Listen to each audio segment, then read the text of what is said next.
اللہ تبارک و تعالیٰ کا نظام انسانیت کا بنانا ہر ایک انسان اس کو سمجھتا بھی ہے، ہر ایک انسان کو اس بات کی خبر بھی ہے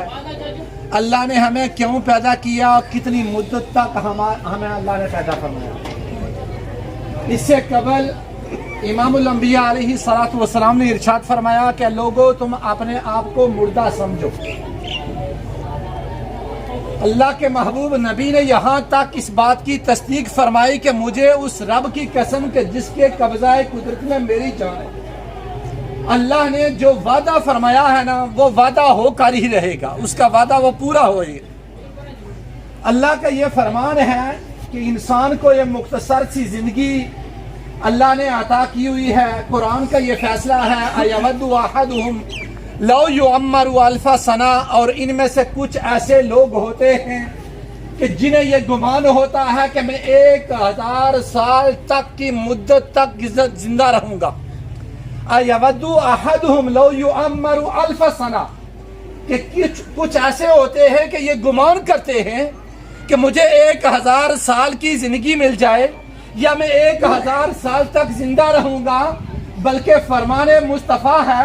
کہ کچھ ایسے بھی ہیں کہ جن کو یہ بھی خبر نہیں ہوتی اور یہ بھی خبر رکھنے والے ہوتے ہیں کہ میں نے ایک دن زندہ رہنا ہے۔ کچھ ایسے ہیں جو 1 ہفتے کی عمر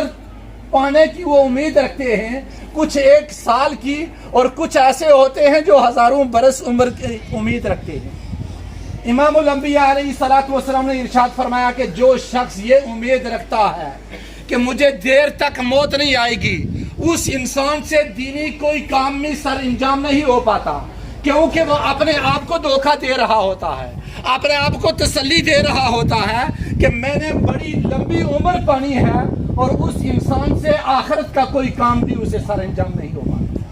اور جو انسان اپنی موت کو اپنے قریب سمجھتا ہے، جیسا کہ فرمان مصطفیٰ ہے، نبی دو عالم صلی اللہ تعالی علیہ وسلم نے ارشاد فرمایا، ایک مرتبہ ایک صحابی رسول نے کچھ چیز ایسی خریداری کی جو 1 مہینے کی مدت تک ان کو کفایت کرتی تھی۔ امام الانبیاء نے فرمایا ان اسامہ طویل الامل، حضرت اسامہ ان کا نام تھا۔ فرمایا اسامہ تجھے تو دنیاوی حیات پر بڑا بھروسہ ہے، تو تو بڑی امید رکھتا ہے، میں رب کا محبوب نبی اللہ کی قسم اٹھا کر یہ کہتا ہوں کہ میں آنکھیں اگر بند کرتا ہوں تو مجھے یہ یقین نہیں ہوتا کہ یہ میری آنکھیں کھلیں گی، موت کا فرشتہ آ جائے گا اور میری بند آنکھیں بند ہی رہ جائیں گی۔ اور جو لقمہ میں منہ میں ڈالتا ہوں اور مجھے یہ یقین نہیں ہوتا کہ اسے میں حلق سے نیچے اتار لوں گا اور اللہ کا فرشتہ آ جائے اور میرا وہ لقمہ حلق تک کرے گا۔ یہ ہمارے محترم بھائی جو اس دنیا سے جا رہے ہیں، یہ ایک حادثاتی موت ان پر واقع ہیں۔ دیکھیں کہ یہ جو ان کے ساتھ حادثہ ہوا ہے، اس کے متعلق اگر مجھے وہاں رہنے والا یا آپ وہاں پہ ہزاروں کے حساب سے اس وضو گاہ سے لوگ گزر کر نماز کے لیے جاتے ہیں، میں تو دوسری سائڈ پہ مصروف عمل رہتا ہوں، اور پھر بھی گزرنے والوں کو اتنا خبر نہیں ہوتا۔ یہی حال ہے آج ہمارا کہ ہمیں یہ پتہ نہیں ہوتا۔ آج ہم اپنے دل میں یہ ارادہ رکھتے ہیں کہ ہم ہر بات کو، ہر دروازے کو، ہر لمحے کی ہم خبر لیں گے، اور اسی طرح آج ہم اپنی زندگی سے بھی بے خبر ہیں، ہمیں پتہ نہیں ہوتا۔ یہی حقیقت ہے ہماری۔ جس طرح آج میں اور آپ میں سے اگر کوئی اس بات کا عہد کرتا ہے کہ میں اس کام کی تنبیہ اور اس کام کی دیکھ بھال کروں گا، اسی طرح انسان اپنی زندگی کا تصور انسان اپنے ذہن میں رکھ لیجئے تو پھر انسان کبھی بھی خسارے میں نہیں جاتا۔ ایک حدیث پاک آپ کو سناتا چلوں کہ دیکھیں، حدیث پاک بڑی مشہور ہے۔ امام الانبیاء علیہ الصلوۃ والسلام نے فرمایا جب بندہ کوئی نمازی ہوتا ہے نا،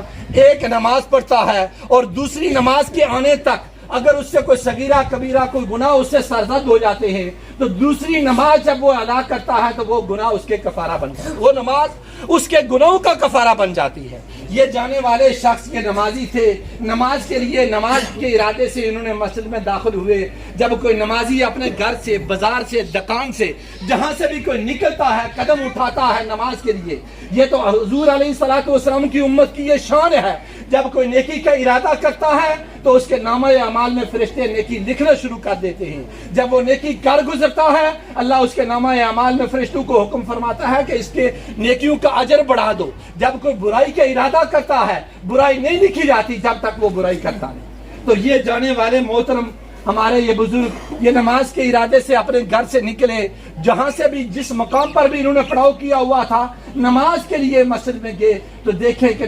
نمازی کی کتنی بڑی شان ہوتی ہے۔ دعا ہے کہ اللہ تبارک و تعالیٰ ان کو صبر عطا فرمائے، اور ان کی اللہ آخرت کی جو مناظریں ہیں وہ اللہ آسان فرمائے، اور ہم کو بھی اللہ اپنے موت جو اللہ نے موت ہمارے لیے رکھی ہوئی ہے، موت کی حقیقت اور وقت اور زندگی میں آنے کا مقصد اللہ ہمیں سمجھنے کی توفیق عطا فرمائے۔ وما علینا الا البلاغ۔ بسم اللہ الرحمن الرحیم، اللہم صلی وسلم علی سید الانبیاء والمرسلین وعلی آلہ وصحبہ طیبین الطاہرین، رب اغفر وارحم وانت خیر الراحمین، اللہم اغفرہ وارحمہ وادخلہ فی الجنہ،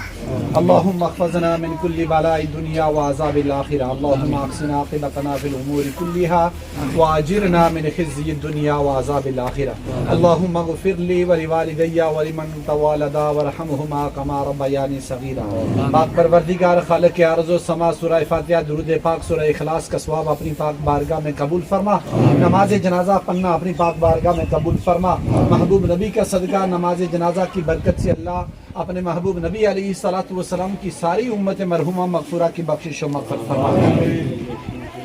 آمین آمین۔ پروردگار تمام انبیاء علیہ الصلوۃ والسلام، تمام اولیاء اعظم، تمام شہداء اسلام کی ارواحوں کو پیش کرتا ہوں، قبول فرما، تمام کے درجاتوں میں بلندیاں عطا فرما۔ سورہ یاسین، سورہ ملک، دیگر جتنے بھی اوراد و وظائف پڑھے گئے اللہ تمام کو اپنی پاک بارگاہ میں قبول فرما، اس کا ثواب تمام امت مرحومہ مغفورہ کی روحوں کو اس سال ثواب پیش کرتا ہوں، قبول فرما۔ بالخصوص اللہ پاک اس ساری کلام الہی کا ثواب اپنے محبوب نبی کا صدقہ اپنی پاک بارگاہ میں مقبول فرما کر اس کا ثواب خاص اللہ پاک حاجی عبد الحمید صاحب کی روح کو اس سال ثواب پیش کرتا ہوں، قبول فرما۔ پروردگار ان کی بخشش و مغفرت فرما، اپنی جوار رحمت میں جگہ عطا فرما، قبر میں منکر نکیر کے سوال جوابات میں آسانیاں عطا فرما، قبر میں راحتیں عطا فرما، سکون عطا فرما، قبر تحشر جتنی بھی مناظریں ہیں اللہ ان پر آسان فرما، قبر میں اپنے محبوب نبی کی بار بار زیارت اور پہچان نصیب فرما، بروز محشر نامہ اعمال دائیں حق میں نصیب فرما، پل صراط کے مقام پر گزرنے میں آسانیاں عطا فرما، دعا ہے کہ ان کو صبر پر اجر عظیم عطا فرما، ہم سب کا نماز جنازہ پڑھنا قدم قدم پہ اللہ ہم کو سلامتیاں عطا فرما۔ وصلی اللہ تعالی علی حبیبہ محمد وعلی آلہ وسلم۔